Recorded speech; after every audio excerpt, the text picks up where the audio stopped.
Hello my friends, so welcome to the second part of do-it-yourself surgery.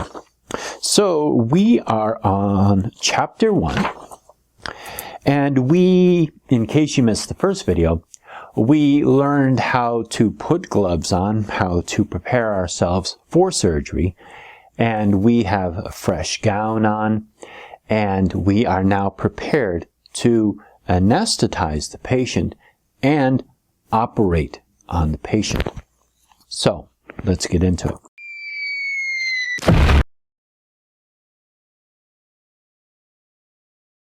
Now, you're probably asking yourself, why is Lilocan doing a video on how to perform surgery? It's an analogy, and it's an analogy that I'm going to get to later on. There have been several people in the YouTube community who are not Wiccan, but they teach it. But we need to understand the limits of our experience and the limits of our knowledge.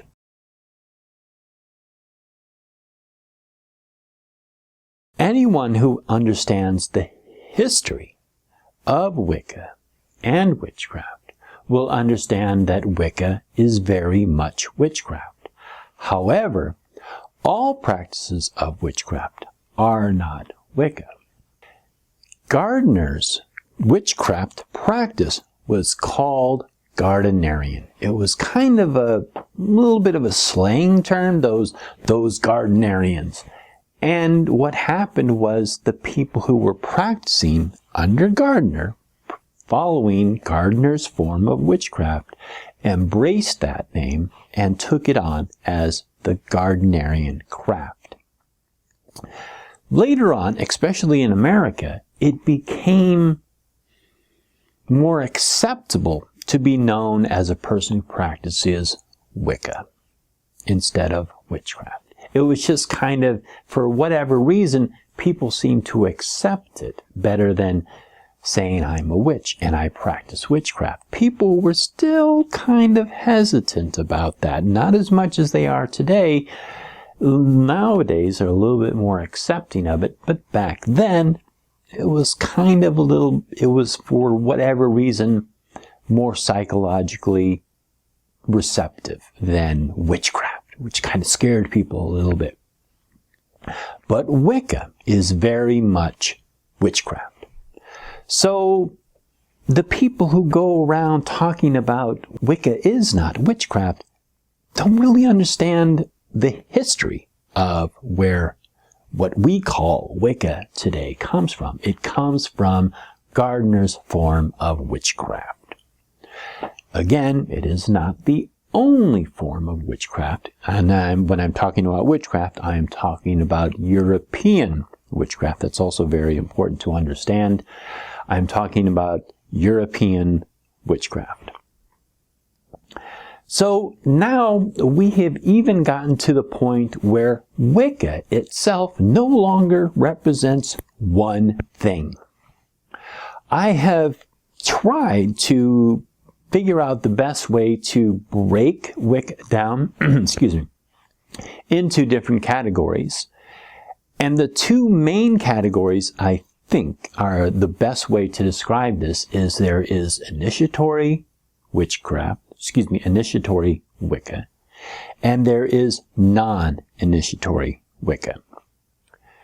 Initiatory Wicca is usually group-based, but there can be solitaries who follow an initiation type of Wicca practice, which is a more traditional and usually in groups. So here we have Gardnerian, Alexandrian, and other groups under that. Non-initiatory lines say there are some groups, but there are mostly solitaries under this non-initiatory tradition for obvious reasons. They want to practice Wicca. Maybe they don't want to join a coven. Maybe they don't have a coven that they can join. Maybe they don't necessarily want to follow an initiatory line.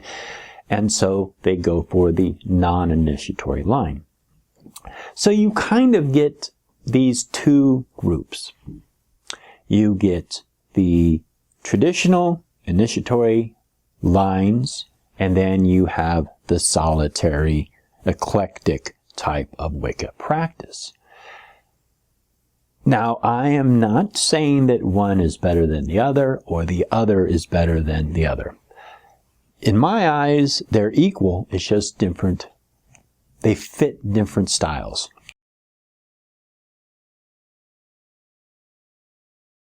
The initiatory lines has a book and a tradition that goes back. And this is oath-bound.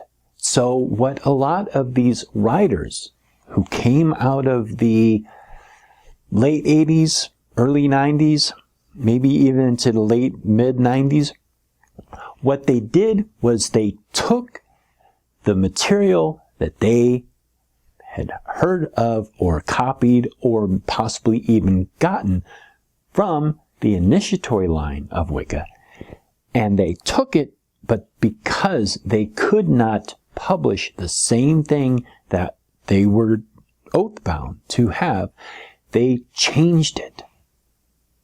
So in changing this, what they did was they formed a new type of Wicca, which was book-based, so that people could go to the store, they could pick up a book, they could follow it along, and they could call themselves Wiccan and practice this. But it is not the same as the initiatory line of Gardener's witchcraft. So we have all of these books that people can buy in the store, and they've changed it and tweaked it and changed some of the words, taken some tools out, added other tools, taken certain traditions out, added other traditions. So that now what we have is this sort of eclectic practice where people kind of pick and choose and develop and mold and shape and form into their own type of practice.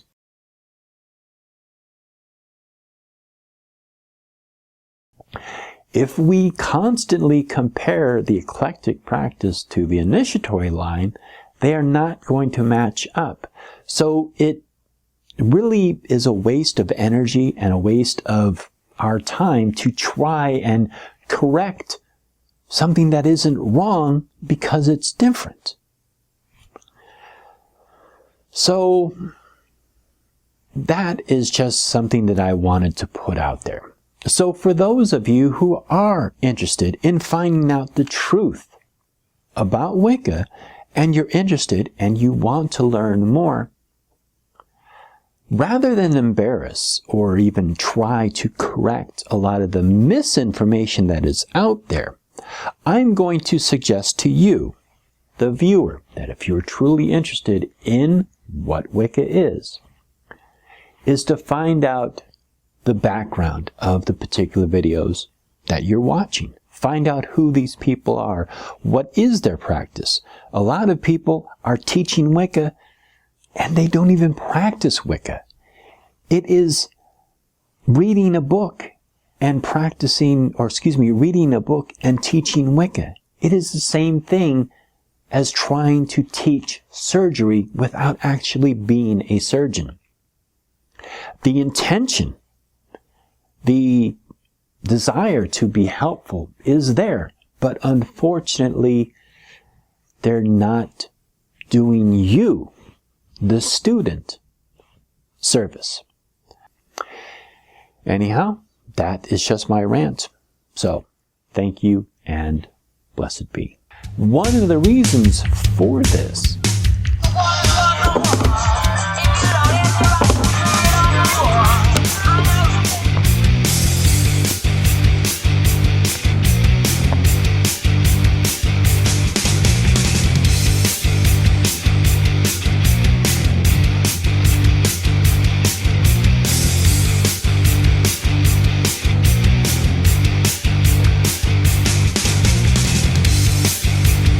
One of the reasons for this